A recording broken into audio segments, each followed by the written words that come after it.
Ever since 9/11, Washington's been trying to trace and shut down terrorist financing. It's been relying on tips from all sorts of shadowy figures in shadowy places. But one tipster government officials say has been especially valuable is a professional researcher who spent more than 5 years investigating links to Muslim terrorism here in the United States. She just wrote a book called Terrorist Hunter. It details how groups in America have been providing significant support to terrorist outfits and how she helped track them down. Because she's written the book anonymously, we're calling her Sarah. Sarah's provided information to the FBI, the Treasury Department, Customs, the INS, even the White House.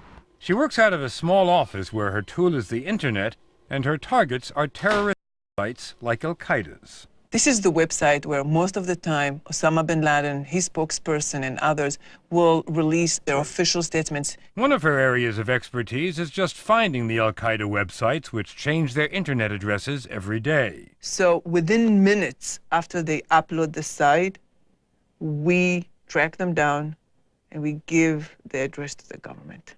Then the U.S. government shuts down the site. It's a game of cat and mouse. She can't tell us how to play it for reasons of national security. She did show us more examples of web pages she's located and saved in her files. This is one thing that you can find in the internet today, the Mujahideen Explosives Handbook. This is an explosives manual. It tells you how to blow things and people up. Right, and it's written, Bismillah ar-Rahman ar-Rahim, in the name of God. And there's also a poison manual. Okay, so this is nasty stuff, a poison manual and an explosive manual. Show me some nice charities. For years, Sarah has studied how some U.S.-based charities fund Muslim terrorist groups. This charity, the Benevolence International Foundation, BIF, was recently shut down by the U.S. government.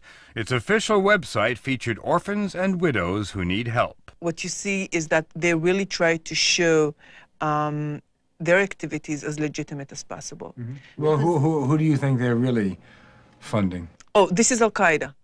To make her point, she showed us a video put out by BIF that she downloaded from an Al-Qaeda website. This one's in Arabic, not English.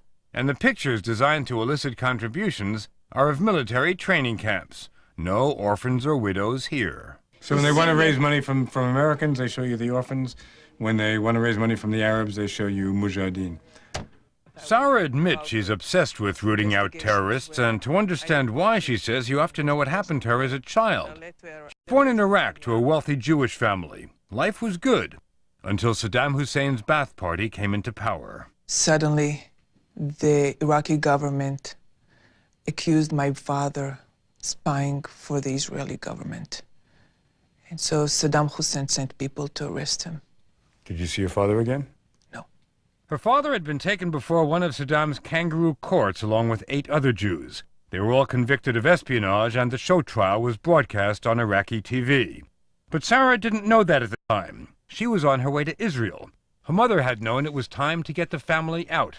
Years later, Sarah decided to find out what had happened to her father. I started researching the conditions, the history, what really happened at that time in Iraq, until the day when I found that picture. What picture? The picture of him being hanged in the Baghdad Central Square with 500,000 Iraqis celebrating. You can hardly make out the picture now. It's from an old Israeli newspaper, and it shows a group of men, or rather bodies, strung up. One of them is Sarah's father. And I realized that that was the end of my dreams. My father will never come back. I know that what happened to me in Iraq probably made me to be the person I am today. And that person is quite simply a terrorist hunter. Sarah began her career by helping expose as a terrorist front a Texas-based charity called the Holy Land Foundation for Relief and Development.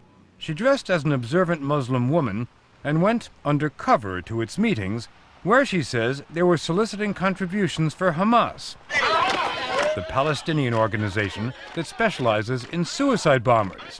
And to establish her credentials, Sarah offered to sponsor the child of a bomber, in the language of Hamas, a martyr. And what did they say to you? They said, we don't have any right now. Well, They're all taken. I insisted. You have to stand online to get the son of a martyr. Oh, yes.